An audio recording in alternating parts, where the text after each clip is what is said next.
Hello, everyone, and welcome to episode 119 of the WMMA 5 Pride of Sea series here in the year 2009. It is American Bushido 19, Chuck Liddell versus Vitor Belfort, which that should be a fun main event as we have, I think, 17 pieces of mail. Yep. As we extended Josh Neer, Hiala Sakura has left You Filed Camp, as we extended Gabriel Gonzaga, Carter Almeida. James Soon is back, and he's actually going to be a part of the Pride roster. He's 10-6, even though he was 0-2. I mean, he took on Leo Machida and Luis Kane, so it's some tough guys to take on. But he's won his last 3 fights in rings, and I feel like it's fair to bring him back and see what he can do. As Gary Goodrich wants to fight Ricardo Rodriguez, that fight could definitely happen. We're going to keep that around because Ricardo Rodriguez is scheduled to fight Greg Wicken at the Pride FC Worldwide 25 taping. So we'll see how that goes as far as depending on what happens there. So we extended Roxanne Modafferi as How to Score has joined Crazy B. James Luna left Rascal and joined T Blood. Ron Faircloth got extended. We extended Masako Yoshida. Gabriel Gonzaga wants to fight Gilbert Yvel, which I think both fighters, we're just waiting on Gabriel Gonzaga to get healthy again, but we'll probably look and see how that goes as far as that he's back and ready to go in 2 days, which we'll have to wait for because the Pride of Sea Worldwide 25 taping is tomorrow, so we'll just have to kind of go through that. We'll have to wait a little bit longer, but Jaesuk Lim got extended, Carlos Kane got extended, then Ben Saunders has left Hammerhouse and joined Team Lynx. So we'll keep those. And we'll just be like, hey, you already saw those in the next episode. But yeah, let's get on with the show. I don't know why I wanted to make sure we saved it, but you never know. But Chuck Liddell versus Vitor Belfort, our main event. BJ Penn and Joaquin Hansen as the co-main. Roman Savachka versus Cain Velasquez. Also on the card, Robbie Lawler, Joe Scarlo. Hopefully Robbie Lawler can make a splash in Pride FC now that he's back. Bobby Hoffman and Fabrizio Verdum, and Luis Kane and Stephan Bonner in a middleweight contest. So we got 2 heavyweight fights, 1 lightweight, 1 welterweight, and 2 heavyweights and 2 middleweight fights for the main card. Then the 2 prelims, or of course welterweight and lightweight fights of Shinyoki taking on Clay Guida, and it's a women's fight as far as Angela Magana and taking on Michelle Watterson, the karate hottie herself, as we'll look and see what the analytics say. As this is going to be the 13th time that Chuck Liddell has made it in a Pride event, third time for Vitor Belfort, as they're both world ranked light heavyweights. Chuck Liddell third, Vitor Belfort 10th. As Vitor trains at Husveli Tudo, which Chuck Liddell has an overall record of 0-2 against other members of that team. He does have a 5-inch reach advantage, so it's the Iceman. And, Stu, the lone backer of Vitor Belfort, Chuck Liddell, bit of a downfall here recently. He is out of his last 7 fights. He has, or last 6 fights rather. Last 6 fights, he's won 2 of them. And he's lost 4 of them. He's 2-4, and as far as he's beaten, Dan Anderson and Murray Ninja Hua, so he shockingly won the belt for the 3rd time after beating Murillo in the trilogy fight at, of course, Pride 39 Rebel from Down Under just a year ago. As far as that's that's huge though to have that 3rd win. Of course, he had to take on Anderson Silva later on in the year, which he lost in the first round at Brazilian Bushido 8. But we'll see what happens here against Vitor Belfort. This is the first time meeting between the 2 guys. Vitor is another guy. He's 9-8 in Pride FC 15-9. He just beat Scott Smith, which Scott Smith seems to be a savage. After losing 3 straight, which again, losing Anderson Silva, Ron Faircloth, and Fabio Maldonado, those 2 guys are very, very tough. He's beaten Vanderlei before. He's beaten Murillo before. It's crazy. It looked like at the turn of the at the halfway point of the decade, at 2006, it looked like he was going to beat Anderson Silva going into that fight, beating Murillo and Vanderlei. But of course, Anderson Silva just an absolute savage in there. But we'll see what happens. It should be a fun main event, though. I think this is a little bit more even than what it's showing here, because you never know. You never know with these 2 guys. It's Prodigy, BJ Penn taking on Hellboy, Joaquin Manson. This is a match that is 8 years in the making. This rematch for this fight. This was back at King of the Cage 12, as BJ Penn won by unanimous decision. They're both world-ranked welterweights. 17 is BJ Penn. At 20th is Joaquin Manson. As Joaquin's won his last 3 of his last 5 fights by decision. BJ Penn does have all the Blair Guy stat picks advantage, which makes sense 16-3. Crazy thing, at one point he was 14-0. They lost to Gilbert Melendez, beat Takanori Gomi, then lost 2 straight to both Josh Thompson and Gilbert Melendez. But it did beat Joe Stevenson at in October of 2008 at the American Bushido 18 card. Which it's crazy to think he has not finished someone since 2005.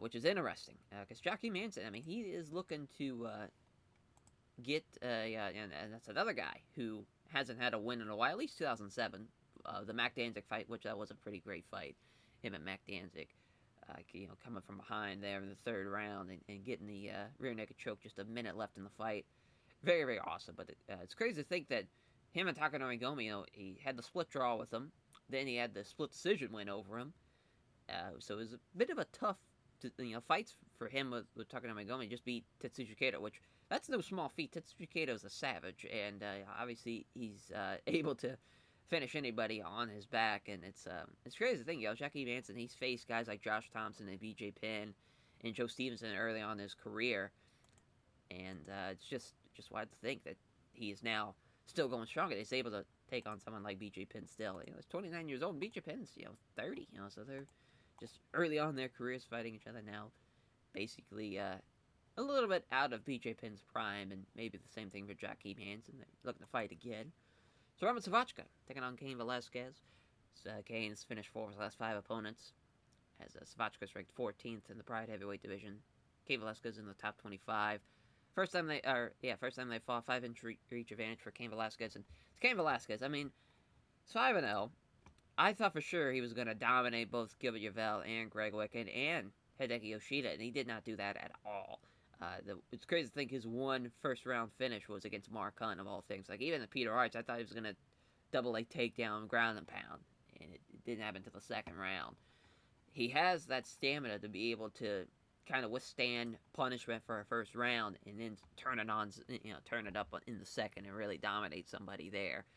So we'll see if that's the same game plan against Roman Savachka, which it should be. But Roman Savachka, he's 2-5 in Pride of C, but he's beaten Andrei Arlovski and Kazuchika Fujita. He just lost to Tim Sylvia back in July, but he's had quite the 2007-2008. Really since 2006, he's had a streak of good fights. We'll see what happens here, though. As far as a guy who had 4 straight losses in Pride of C and Rings at one point, because he had the Rings fight with Mark Kerr. But the Kazuchika Fujita win saved his job. Lost to Ricardo Rodriguez, then won against Andrei Arlovski. But we'll see what happens against Cain Velasquez. See if Cain Velasquez can keep his winning streak alive, his undefeated streak, as ruthless Robbie Lawler taking on Joe Scarlo. Both guys are 0-1 against other members of their current teams. Joe Scarlo has won since July of 2006. As Robbie Lawler's going to have a significant weight and reach advantage, but he still is the underdog in the Bloodcast Stat Picks. A ruthless Robbie Lawler. 0-4 in Pride FC at one time. And they were against, Jay Heron's pretty solid. He's probably the best guy of that 4. Jay Suk Lim is just scrappy. And Akira Kikuchi has done pretty well for himself. But even then, the Chad Saunders loss is pretty crazy to think about. But they were, 2 good fights in a fantastic fight in that same breath. But he's won 3 fights in a row now. He was the welterweight champion of Rings at one point. It's crazy to think that, he also has fought, Nick Serra and Chris Lytle. 2 guys are pretty solid in their own rights as well, and he lost to those guys as well, just on the big stage at combined 0-7, which is crazy to think, both in Pride FC and Rings, or Pride FC and UFC, rather. Just a terrible record for Robbie Lawler, but hopefully he can turn it around. He's still 26, still young as hell. You still have time to turn around. That's for Joe Scarlo. Hasn't won in a hot minute against. And that one win was against Carlos Newton, who's a shell of his former self in his own right. But lost to Luis Santos, lost to Pat Miletich, and also lost to Jay Heron. But with Jay Heron, he got finished, which you have that advantage. But obviously Luis Santos was a savage. Same thing for John Alicio, and even Jay Heron to an extent. So really, the Pat Miletich fight was probably a fight he probably should have won, because I want to say he was the favorite. Yeah, he was. So that's a tough break for him, but we'll see what happens in that fight there. Bobby the Truth Hoffman taking on Fabricio Verdum. As Verdum, the heavy favorite, 7-0 on the Bloodcast Stat Picks. Fabricio Verdum 5-4 rather in his career. As far as his wins, as far as he's coming off a win against Hideki Yoshida and Alexei Olenek, It's great to think he's taken on Crow Cop in the past. He's fought Don Fry, Czech Congo, Tom Erickson too. They had a triangle win over Daniel Puder. Other than that, it's been the decision win. We'll see what happens for Fabricio Verdum and Bobby Hoffman, which Bobby Hoffman, he's 1-1. He beat Roy Nelson. He just lost to Seth Petrozelli back in June, but he's had good and great fights in both those fights he's had in Pride FC. It's crazy to think he's beaten John Olov in the past in Pancrase. He lost to Pete Williams in rings in 2001. He's beaten Jeff Monson, fought Gam McGee and Butterbean, which he lost to Butterbean and Gam McGee, which is pretty funny to think. Fucking Butterbean. But we'll see what happens with that one. As Louise Kane taking on the American Psycho, Stephan Bonner, both have finished 3 of the last 5 opponents. We should see a finish in this one. This should be an exciting way to start off the main card. Stephan Bonner has the Blurcast Step picks, a slight advantage 4-3. The hometown kid fighting out of Chicago, Illinois, on a 3-5 win streak. Both were finishes in the first round. Chael Sonnen, Alex Schoonover, and Alan Goes, which he had the split decision loss to Mark Hughes, and then Ryan Jensen was a ranked guy that he lost to, and he got the avenge win over Alan Goes. James Irvin was a guy, the Sandman, James Irvin, lost to him, and Fabio Maldonado was a savage, but he lost to Bobby Southworth as well, and Vernon White, as far as the losses in his career. And then just crazy to think they did the Forrest Griffin fight with him to start, I think, both their careers at MSC 6. He's got a lot of momentum going into this one. Louise Kane, though, is 1-0 in Pride FC, and his 1 wins against James Tahuna. Knocked him out, which it's crazy to think it's been a year since he's had his last fight. We'll see what happens, though. I think, Muay Thai style, Stephan Bonner has that stand-up style as well. Should be an exciting fight. So our prelims, Shinya Oki taking on Clay the Carpenter Guida. Clay Guida's finished 3 of his last 5 opponents. Shinya Oki does have the Blurcast Step picks, though, a slight advantage 4-3. So he's 3-5 in Pride FC. He's on a 2-fight losing streak. He lost to Yves Edwards and Calavante. But he's beaten Katsuya Inoue and Jorge Masvidal and Daisuke Nakamura in Pride FC, both by rear naked choke. All 3 of those fights by rear naked choke. That's the majority of his finishes to come from the rear naked choke, so you gotta watch out for that if you're Clay Guida. As Clay Guida, 7-1, 3-1 in Pride FC. He's lost to Leonardo Santos as 1 loss, but he just beat Ryan Heatley by rear naked choke in 2007. It's crazy to think he didn't have a fight in 2008, but having 3 fights in 1 year, I mean, that definitely calls for maybe a break in the year. But coming back in 2009, looking to make a big splash and looking to get a big win here. As from Johannesburg, Illinois, so the hometown kid, quote unquote, looking to get a big win there. Angela Magna taking on the Karate Hottie Michelle Watterson. As Angela and Michelle both have, as far as Angela's finished all of her last 5 opponents, and then Michelle Watterson has finished 3 of the last 5 opponents. Crazy to think Angela has a 10-inch reach advantage. So you'd say that she has the heavy favorite in this one, although all those wins are against local fighters. You gotta assume that with a 10-inch reach advantage, I mean, that's insane. That's crazy to think, because they're only an inch difference in height. That is crazy. But Michelle Watterson, 3-2, lost her last fight in Smack Girl. She's making her Pride FC debut tonight. We'll see what happens in that one, in the prelim fight. So yeah, minus 190, plus 150. Pretty crazy thing that's only a minus 190 advantage when someone has a 10-inch reach advantage in the fight. But we'll see what happens. Arizona Combat Sport, North Country Fight Club. Mario Yamasaki's a referee, ringside judges. Here we go. They're on the way. They touch gloves as Watterson moves in. Looking to clinch up with her, put her up against the ropes, but she's out-wrestled. Angela now's got her up against the ropes. Does love to be driven back now. Now she's got control again. Looking for a knee strike as she catches her with a knee strike to the body. Still getting out, dominant position in the grapple. And Michelle Watson gets out-grappled again. Another knee strike to the body. Trying to muscle against the ropes. Out-wrestled now. Tries for a knee strike, but defends himself well. It's crazy. They're just going back and forth. Now looking for a takedown. That gets blocked. Looking for a foot stomp, but that gets turned around. Then now Michelle Watterson. As there's a hard foot stomp from Angela. Is now looking for another takedown. That gets stopped again. As she grabs a leg, she still remains standing, but they're still in the threat of a submission. I cannot believe that there's just a complete stalemate here between these two women. As Kid at the right cross, as there's a right hook that misses as well. They clinch up again. Angela's the aggressor in the clinch, trying to get her. Can't be letting herself be driven back though. Now she's being pushed around. Now she's trying to push up against the ropes. And we're gonna get our first takedown. No, we are not. As Angela's starting to get blown up here. As there's a nice knee strike to the body. As she catches Watterson in the side of the stomach there. As Angela trying to push her against the ropes. She still can't get a takedown. My God. This is crazy. As Watterson yanks her leg free and circles out again. Watterson's now starting to get blown up. Left hand in the exchange. There's a left jab and misses with the big right hand that follows up. And there's another clinch. Trying to push her so his back is against the ropes. And she's being out wrestled again. My God, as what a back and forth round that was. With not a whole lot of action going on. As a combined 6 strikes thrown. Not a single takedown. Oof. As we'll see what round 2 happens. As a tired Angela is looking for a takedown. It's unsuccessful. Gets sprawls, and Watterson aggressively moves in, looking to get some strikes in. There's a 2-punch combination. Doesn't hit either of them. So Michelle is able to get a hold of her, trying to wrestle her against the ropes, and that's not happening either. Tries for a knee, but that gets defended. Trying to push her up against the ropes again, and she's being out wrestled. Can't keep control of her now. She's soon being pushed around. Prevents a knee strike again. She's looking to muscle up against the ropes. I cannot believe how back and forth this is. Another knee strike. To the side of the stomach there. She blocks that one though. Final minute in the second.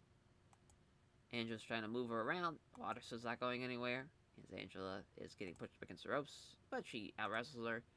Prevents a knee strike there. She's trying to push her up against the ropes. Ends up back against the ropes. And that's the end of the second as well. 1 strike in that whole round. This is embarrassing. A nasty red mark, though, from the ribs, thanks to that 1 knee strike. So I guess you'd have to give Michelle Watterson that round. We'll see what happens in the third. And closing the distance is Angela, and there's 1-2, but Watterson is equal to it. Both women are breathing very hard here. Scores with a jab and a right hook that's blocked. There's a jab, but also a right hook that's blocked from Angela. It's a very ragged Watterson's clenched up now. Knee strike. Prevents the knee strike from happening, though. As ends up being backed against the ropes. Watterson's trying to take her down. There's our first takedown, finally. As now she's trying to pass guard and get better position. And she's got side control now. Looking for mount. And if she gives up her back. Looking for both hooks in. This could be a rear naked choke. I'm shocked we have a finish in this one. As Michelle Watterson gets the win. What a terrible fight, though. As 4-2 for Michelle Watterson. Angela, with a 10-inch reach advantage, could not do fucking shit. Embarrassing performance from her. I mean, embarrassing performance from both girls, but with someone has a 10-inch reach advantage and is just completely outstruck the whole time, embarrassing. As she praises her team at North Country Fight Club, her favorite response to all fans who came out to support her, celebrates starting her prior career with a win. Now, Shinyoki taking on Clay the Carpenter Guida. -110 for both guys, 8-5, 7-1. Johnsburg, Illinois. Tokyo, Japan. Both wrestlers, just submission wrestling for Shinyoki, Presta, West Side Fight Team. Eve Levine's our referee, ringside judges. Guida gets a big cheer as he makes his entrance, fighting from a home crowd tonight. Fight begins, they touch gloves. Both get up close, start wrestling for position. Trying to muscle Aoki against the ropes. Does so. Quick elbow. Goes to the knee to the thigh, but Aoki pulls it, the clinch and blocks it. Guida exerts total control, keeping Aoki smothered against the ropes.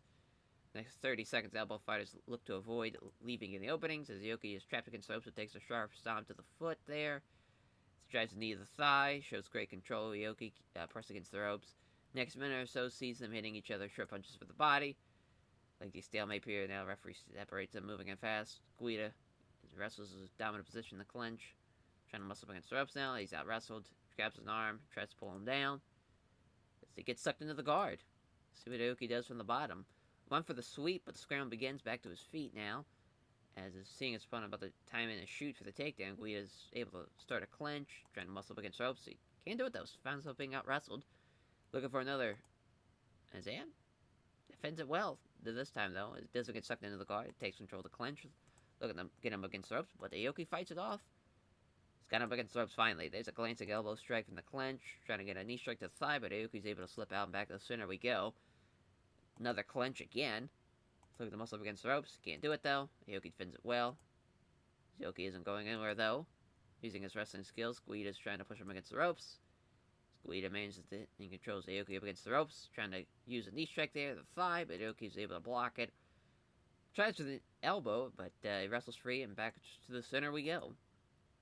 As Guida aggressively gets a down position to clinch, Guida tries to wrestle Aoki backwards up against the ropes. Aoki's out wrestling him, though, looking to take him down, as Aoki tries to pull guard. He gets it, and now Guida's trapped, as Guida blocks Aoki, tries to sweep him from the guard. Now allowing his opponent any room to work with submission-wise, Guida keeps close contact and some short, stinging strikes. As, Guida definitely landed more strikes. I felt like he was in control for the majority of the round, and yeah, he won that first one.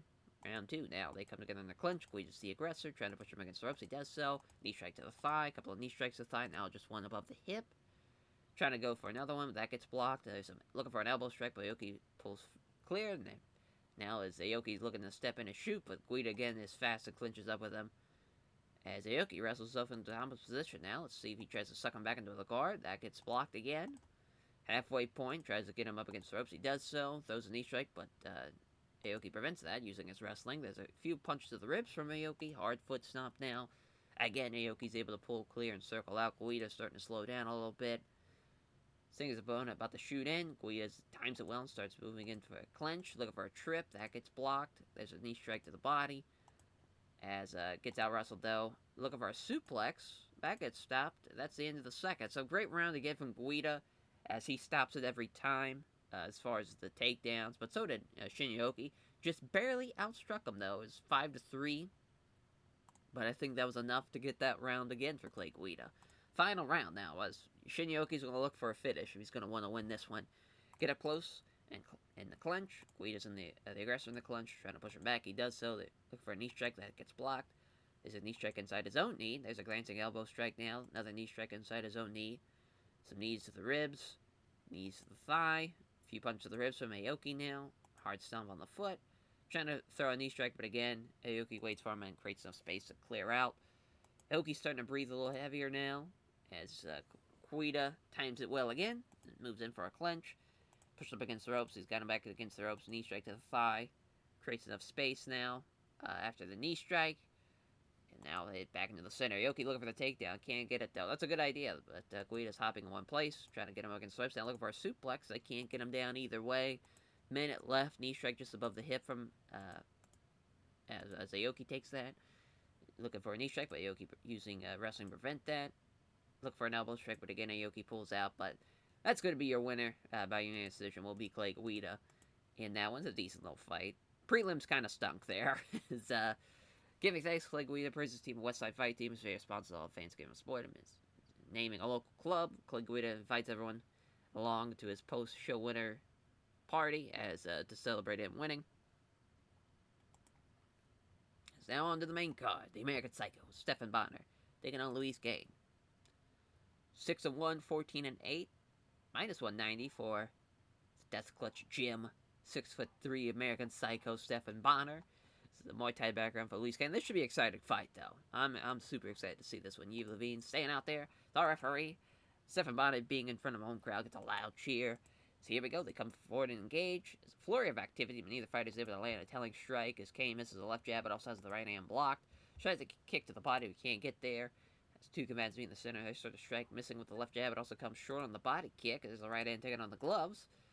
Slipping past the right hook as Luis Kane with a jab and a low kick that can't connect. As Kane acknowledging some instructions from the corner with a curt nod of the head, returns his full attention to the fight. Kane lands a left jab but can't connect with a right head kick as Stephan Bonnar misses the left jab and launches a right head kick that did some damage. Kane wobbles, but he does not go down. He's clearly hurt. Stephan Bonnar's looking to finish him now, and there's a big right hook that drops him. Looking to finish him with stomps and kicks, but he's not fast enough to do it as Luis Kane's already back up.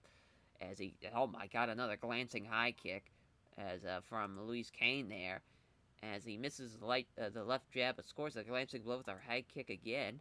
As there's a jab and a left kick to the body. Exchange of strikes happens right in the center of the ring, though nothing really comes of it. Missing with the jab doesn't connect with the leg kick. As he misses with the jab, also doesn't connect with the right hand. Does Stephan Bonnar. Both Bonnar and Kane are missing with their strikes. There's a body kick that's parried away now There's a missing with the left jab, also misses with a spin kick. It's been a while since someone's landed something. There we go. There's a left jab. It nearly fails to connect on the right hand, though. Off the counter, there's Louis Kane. As Kane is missing with a big right hand, and here comes a left jab and a head kick that nearly misses. Louis Kane's starting to slow down now. As Bonner misses with the right cross, here comes the counter, and here it's a great right hook. As Bonner again misses with the right cross, here comes a quick kick from Louis Kane. And there's a jab and a quick kick to the lead leg. There's a jab and a right hook. Stephen Bonner starting to slow down. There's a right cross that again misses from Stephen Bonner. Here comes a good right hand from Louis Kane. A successful feint leaves Stephen Bonner vulnerable. And here comes the big right hand that's off balance from Stephen Bonner. Louis Kane with a great right hook again. Burst of strikes. Either fighter gets caught, though. Tries for the leg kick that misses. Does a connect with the right roundhouse kick to the body. That also misses. A few deep breaths portray that Louis Kane's starting to get into the deeper reaches of the gas tank now. This is a left jab, but fails on the leg kick now. There's a left jab and a leg kick now. There's a left jab that misses, but also a right cross that nails it. As Louis Kane with a left jab and a powerful right hook, and down he goes. Both guys get a knockdown. As let's see if Louis Kane's able to finish him. There's some big right hands. That could be it. As Louis Kane looks like he's gassed up, though. Stephen Bonner's going to be able to maybe get out of there. He's trying to pound away, but all the blows are company dealt with.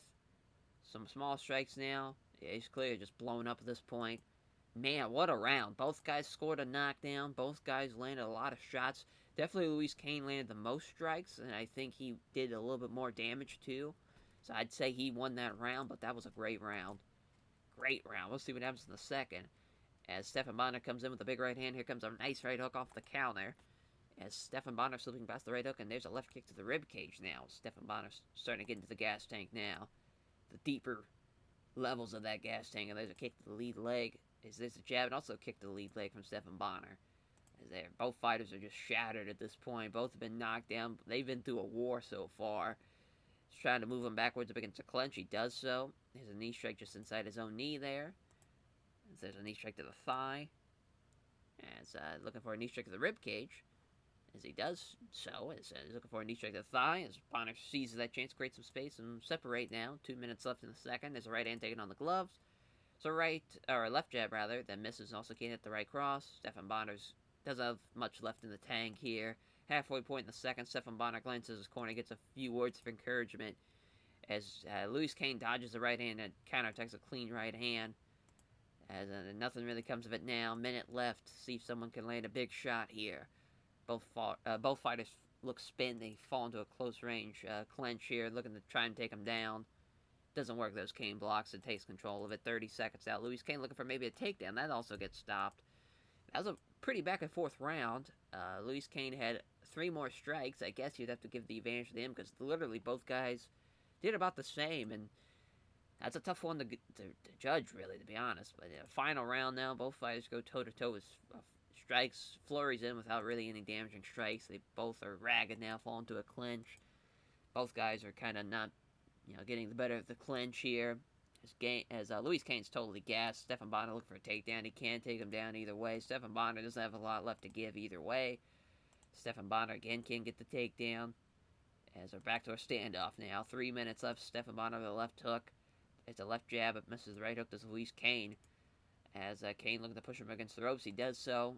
See what happens against the ropes. Looking for a knee strike to the thigh, but again, we pull clear and circle out. Again, back to the center. Stephen Bonner dodges the right hand and counterattacks with a left jab and a right cross that just misses. Kane looking to push Bonner, so he's back against the ropes. Can't move him, though. Stephen Bonner can't get the takedown, though. As I can't believe this. I mean, they are just both ragged, and they can't get anything going after that crazy first round. As Louis Kane misses the right cross, as it's a counter, as Stephen Bonner hits the left hand. And that's the end of the third round, the end of the fight. So Stephen Bonner had that round, I think, for sure. He outstruck him, was in control, he kept on going for takedowns, just couldn't get it. But that's a tough fight. I think Louis Kane's, because of that first round and second round, he won the fight. But it's a tough effort for Stephen Bonner. If he would have finished him when he had the chance, definitely could have saved himself the trouble of getting just destroyed for the rest of that fight. But, yeah, I mean, that's tough blow for Stephen Bonner, as a decent fight. Louis Kane gives a name check to everyone at Universal de Luda, all of his various sponsors, and all of his friends, favorite supporters. Says he has a tough fight, gives a show respect to his opponent. Bobby the Truth Hoffman taking on Fabrizio Verdum. 24-10, 5-4. Definitely the fight experience of Bobby Hoffman, even though there's only 10 years experience, but you see all those fights for Bobby Hoffman. Plus 310, though, for Bobby Hoffman. Minus 390 for Fabrizio Verdum. Brazilian Jiu-Jitsu style. We'll see as Herb Dean's a referee, ringside judges. Underway as Verdum isn't rushing in, as he's worried about potentially getting hit if he gets close enough here. Punch from Verdum, or punch from Hoffman rather. Fair's land out. Verdum's able to grab him into a clinch, look for a sweep. He's got him. Well, he's in Verdum's world now. Well, he can't pass though, so he's left under side control, trying to get the mount. He gives up his back instead. That's not good. He's got both hooks in now, but he blocks it though. So there we go. I thought he was going to get both hooks in, but he blocked it. Blocks the attempt to roll him off his back now. Tries to get both hooks in, and he can't. Bobby Hoffman keeps on fighting him off. Looking for a rear naked choke without the hooks. That's not going to happen, though. Trying to roll him. That's not happening. Trying to roll again. Herb Dean's going to stand him up now. Hoffman pressuring Verdum. There's a counter left hand from Verdum. Can't hit the sub left jab. There's a big right hand from Hoffman. Here's a jab, but with no power behind it at all. Comes forward in the attack. Verdum hits the jab in the exchange. There's a 1-2. That fails to land. Verdum moves in and out at range, hoping to tempt his opponent into reckless strike now. As he fails to phone him his jab and scores with a right cross that lands hard. As he rolls his shoulders to relieve a little tension as built up, then moves in, steps forward looking to attack. There's a counter jab. There's a 1-2 for Verdum was equal to it.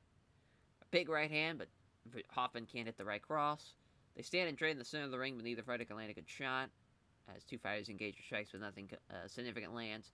As the fighters go toe-to-toe with strikes, but neither fighter can land anything significant. As Hoffman comes forward, and the two fighters start trading blows. A counter jab doesn't connect. As Hoffman with a left hand and catches Verdum with a right hook. Hoffman's starting to slow down. Hoffman with some attacks. There's a counter jab. As Verdum falls for a clever feint as he uses the left jab and misses a vicious right hand. Hoffman constantly pressuring Verdum, though. He steps into the pocket. There's a nice jab at a right hand. Starting to pressure him now as the counter jab's missing from Verdum. Uses the left jab and misses the big right hand. A minute left. Can't connect with the jab. It hits a body kick now. Left hand in the exchange. Can't hit the setup left jab, or just the setup jab, doesn't say what side, but then it scores the right cross. Hits the left hand, but Verdum misses the big right, and that's the end of the first round. Man, that's a interesting round, because Verdum, it looked like he was going to have complete control after that first half of the round. It's crazy, because they stood him up with 5 minutes left in the first. So the second half of that round was all Bobby Hoffman, though, once they stood him up. But the first half was all Fabrizio Verdum. That's a tough one to gauge. You'd have to... Man, that's... I'd actually give that one to Bobby Hoffman. I know that's kind of weird to say, but I just feel like Bobby Hoffman, he did more damage. He landed more strikes. Just Verdum had the takedown and, did a little bit more on the ground. But that's a tough round to judge there. Second round now, Hoffman moves in closer, ready to attack. Looked about to see a shot, but Hoffman simply took the initiative as he can't hit the left jab. But there's the big right hand. Verdum looking for a takedown. He's got it. 2 for 2 on takedowns. Trying to pull him in close and smother him, but he doesn't get in with the attempt, though. Tries to pass guard. He passes it well. Gains side control. Looking for an arm triangle now. Hoffman fights that off. Trying to move the guard, but Verdum doesn't allow it. Looking for a Kimura now. That gets blocked. There's a few strikes. Clearly slowing things down, though. Trying to sweep him. Hoffman's kind of getting blown up here. Now looking for a Darce choke. That gets stopped. Trying to move the guard, but Verdum doesn't allow it. And that's a great round for Fabrizio Verdum. Now that he's in the 5-minute rounds, he's in complete control now to be able to... If he wins rounds 2 and 3, I mean, you got to probably give it to him. Because even then, Hoffman basically won because of the last 5 minutes of his first round. But we'll see. We'll see. Maybe he'll finish him. Maybe we'll see a finish here. As Hoffman slipping past the right hook with a good jab and a right hook of his own. As there's come forward in the attack. There's a big right hand that misses. And here comes a nice right hook from Verdum now. And there stumbles, almost going down. He is hurt after that. And there's a vicious right hand that knocks him out. What a knockout for Fabrizio Verdum. Coming in that third round, needing a finish, and he delivered it a big way with a big knockout as he gets the win, making it 6-4, 24-11 for Bobby Hoffman as he gives thanks, praises his team of Budokan Lucha Libre, his various sponsors, and all of his fans came and support him. He asked who'd be interested in fighting next. He replies that he hopes that Don Fry will stop hiding and answer his challenge. Fabrizio Verdum and all the big names is Ruthless Robbie Lawler, Joe Scarlo, both guys 10-7. 26 years old, 29 years old for Joe Scarlett and Robbie Lawler. 3 pounds heavier as far as they weighed in at for Robbie Lawler. Plus 190, minus 240. The underdog, though, Robbie Lawler. North Country Fight Club, Renzo Gracie Jiu-Jitsu. I'm backing Robbie Lawler, though. I got to. Come on, Robbie, come on. As Herb Dean's a referee, ringside judges, Lawler looks significantly bigger than Joe Scarlo, even though they weighed in nearly the same weight yesterday. He's probably fighting at like 190. About to fight in front of a home crowd. Lawler, unsurprisingly, gets a loud ovation from the crowd as he makes his entrance. Round 1 begins. Scarlo looked at his angle for a grapple, but couldn't take the initiative. Jab is wide from Lawler, then lands the big right hand.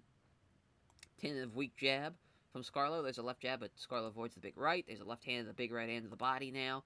There's a left hand, a vicious right cross. He knocks him out. Ruthless Robbie Lawler, he's here. He is finally here and ready to dominate in this welterweight division.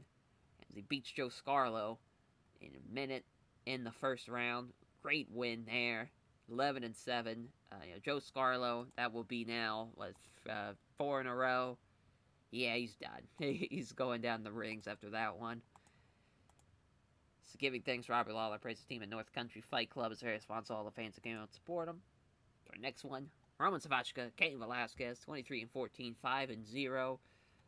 Yuma, Arizona, 6'1", 245, 6'3", 240, plus 230 for Roman Savachka, Red Devil Sport. Team Wildman Valley Tudo for Cain Velasquez. That's the first time we've seen that fight camp. It's minus 290 for Cain Velasquez. He Levine's our referee. Ringside judges, here we go. There's a takedown attempt for Roman Savachka, but as partially defended, hopping on one foot while Savachka has a hold of the other one. Can't push him down. As now Velasquez reverses this. Now he's the one in control. Now he's looking to gain solid control here. Getting the double underhooks. They're looking for the takedown. It's a Greco-Roman slam. He's got side control. There's several big shots. Oh boy, as Roman Savachka is in a bad way here. Fires away with punches. But only a few actually are able to get through now. Still pounding away. He's not getting troubled by the strikes now. So I wouldn't be surprised if he gets stood up here. As he blocks him now. Fires off some strikes again. And keeps on blocking him. There we go. Now he stands up with 5:40 left in the first round. As Cain Velasquez steps forward. Looking to down position to clinch. As he blocks Velasquez from throwing a knee strike. Catches with a knee strike to the body now. Trying to muscle against the ropes. As he does let himself be driven back though. Savachka is able to get down in position to grapple. He's looking for a slam. Wow, he slams him. Goddamn. Savachka now. In control. Pushes pushes him right out of the guard. So now Savachka looking to get back in. And so he's just back in guard. A couple of punches thrown from the bottom, but Velasquez, that gets deflected. Look at the pass guard, and it's just a scramble. Savachka ends up in half guard. Tries to cut him now with a slicing elbow, but misses. Tries to move from half guard to full guard, but Savachka is not allowing that. As Savachka now trying to get his leg free of half guard, get better position. As the counter for the scramble begins now. Savachka ends up in half guard. Or in side control, rather. As now a couple of knee strikes to the ribs. Some big right hands now. They're still dealt with comfortably, though. Throws a few strikes, clears slowing things down. Savachka unloads some right hands. Trying to move to guard, but Savachka doesn't allow it. Some more right hands. That's the end of the first round. That's a tough one because they were literally almost exactly the same.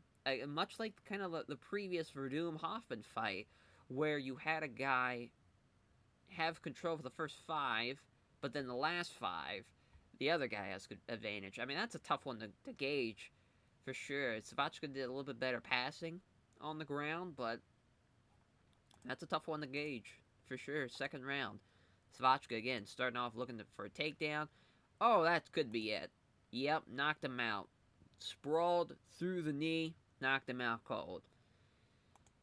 Your winner by knockout is Cain Velasquez. What a huge win for Cain Velasquez. That was a great way to start off the second. Saw the takedown coming, sprawled, kneed him right in the face. 6-0 for Cain Velasquez, and that is a huge win as he gives a name check to everyone at Team Wildman Valley Tudo, all of his favorite sponsors, all of his friends, family, and supporters. Says he has a lot of respect for Roman Savachka and praises his toughness. So on to our co-main event. The Prodigy, BJ Penn, taking on Hellboy, Jakeem Hansen, 18-9-1, 16-3, as BJ Penn, 5'9", 161, Jakeem Hansen, 5'10", 161, as 29 years old, 30 years old, as 16-3, 18-9-1, both Brazilian Jiu-Jitsu guys, BJ Penn's MMA, as minus 350 for BJ Penn and our co-main. Mario Masaki's a referee. Ringside judges, here we go. We are on the way. A quick exchange strikes does not produce any damage now. Penn comes forward and the two fighters start trading blows. Hanson misses the left hand in exchange of strikes. Penn connects to the jab and finds nothing but air on the big right. Both fighters step forward in attack. Hanson scores with the jab, also has a right cross blocked. Penn uses a pair of left jabs that can't hit the right cross as they stand and trade in the center of the ring, but neither fighter can land a good shot. Penn attacks with some strikes, trying to hit a jab but misses. The jab lands from Penn. Hanson avoids the big right. Penn comes forward in the attack. There's a jab in the exchange as Hanson buys on the feint. Is left open on the takedown as now his left jab but misses the vicious right hand as Penn attacks with some more strikes. Fires off a counter jab but doesn't connect. This Hanson fails to find home his jab that scores a nice straight right hand that lands hard. Can't hit the sub strike again, but hits a beautiful straight right again. Avoids a jab, moves into the pocket. 1-2 from Penn fails to land. Penn moving forward constantly, trying to pressure him in exchange strikes. There's a counter left hand, doesn't connect though. Flurry of punches from Penn, sees 2 of them land, 4 of them, but the big right hand misses as well. As Penn is able to pressure him against the ropes here, looking to step into the pocket. As he can't connect with the jab, it scores the right hand that lands hard. Exchange of strikes not producing damage as Penn struts around the ring like he owns the place, comes forward, and the two fighters start to trade blows. Hanson tries to hit a jab and misses. Connects to the nice jab and then catches Hanson with the right hook. Two fighters come together and strike, but it's really tentative. Nothing comes of it. Two fighters come forward and exchange some strikes here as Penn dodges the right hand and counterattacks with the left jab and a kick to the body that gets parried away. Halfway point now. Penn's still moving well, but he's definitely breathing a little deeper now. Comes forward and looking to exchange some strikes. Penn's in the pocket. Tackle with a tent now as Penn scores with 1 out of a flurry of 3 punches, but Hanson invades the big right punch. Two fighters come together and strike, but it's really tentative. Nothing comes of it. Two fighters meet in the center as Hanson misses the right hook and gets kind of the solid right hand. Exchange strikes, but nothing really comes of it. Hanson backing off, hits a weak left hand. Flurry of 3 punches from Penn sees one of them land, and it's a nice straight right hand. Both fighters meet in the center. Hanson misses the big right hand, allowing Penn to counter with a quick left jab and a big right hand that just misses. Penn comes forward looking to force a trick exchange as Penn bobs out of the way of a jab, moves into the pocket. Jab lands for Penn, but Hanson avoids the big right. Hanson's off target with 2 jabs and kick to the lead leg as Penn tags his opponent with 2 weak punches and uses them to cover a kick to the leg now. Penn attacks him some strikes. The counter left hand from Hanson. Penn hits a left jab, but misses the big right hand that follows up.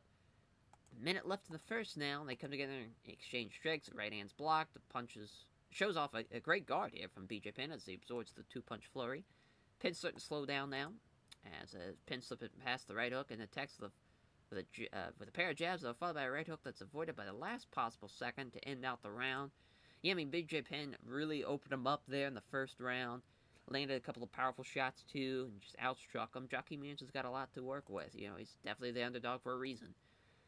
Start of the second, both fighters move in. It's BJ Penn slipping past the right hook and attacks with the right cross. Hanson steps forward, looking to willing to take a few shots. It gets close enough to get to wrestle now. As BJ Penn hits a left hand, nothing but air on the big right. Hanson's able to clinch up with him now. Looking for a takedown. Wow. Can't stop it. It's a great takedown from Jockey Manson. A couple of punches now. And he's just looking to fucking slip away now. And just looking to lay and pray. You son of a bitch. Jockey Manson there. And he's looking to pass at least. He can't get past him. Scramble begins now, but he keeps him trapped. So he stops the scramble. As BJ Penn is very tired here. He wore him out in that first round by throwing a lot of strikes. As Penn keeping him, Hanson rather, keeping him guessing with trying to keep him down there as much as he can. Yamasaki's able to stand him back up, thankfully. Both fighters step in. Hanson hit at the right cross. Unloads some punches, and there's a slithering low kick. As Hanson saw it coming a mile away, though. Avoids that. There's a leg kick, but doesn't make contact. As Jockey Manson, there's a kick to the body, but he can't connect on that one as well. Minute left, they engage in the center. There's a left jab, but doesn't connect with a right hand to the body. Left jab, it has a right hook blocked as Penn. It's 20 seconds left. There's a body kick to the left leg from Hanson. There's a sharp 1-2 from BJ Penn. Trying to shortening the range. There's a left hand, but Hanson avoids the big right to the body. Yeah, I mean, that's another one where that's an interesting one because I think Jockey Manson won that round. So we'll come down to the third. Final round, Jockey Manson tries to shoot. Couldn't complete the single leg, though, as he ends up standing, holding a leg. Can't get pinned down, so he starts to push him against the ropes. Looking for a takedown. He's got a big takedown again. Fires with punches. Now man, he might finish him here. Holy shit. What a win for Joaquin Manson. Holy shit. Did not see that one coming. What a third round. I mean, gets the huge takedown, and just BJ Penn just gassed himself there in the first. Because he lost the second round for sure in that third round. Got him down, fucked him up, a couple of heavy shots, and that is unfortunate for BJ Penn. This was a bit of a gimme fight for him. That is not good. As Joaquin Manson gives a name check to everyone at his fight camp, all his sponsors, all of his friends, famous supporters. Joaquin Manson says tough fight gives sure respect to BJ Penn. What a win though, as Chuck the Iceman Liddell taking on Vitor the Phenom Belfort in our main event. Minus 250, plus 190, 20-8, 15-9, Rio de Janeiro, Brazil, San Luis, California.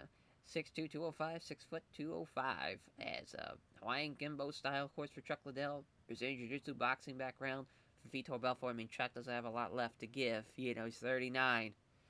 Can't be going on forever, but he's still the favorite over Vitor Belfort. But I would not be overestimating Vitor Belfort. I mean, this man has some fucking dynamite in his hands. Can end it in an instant.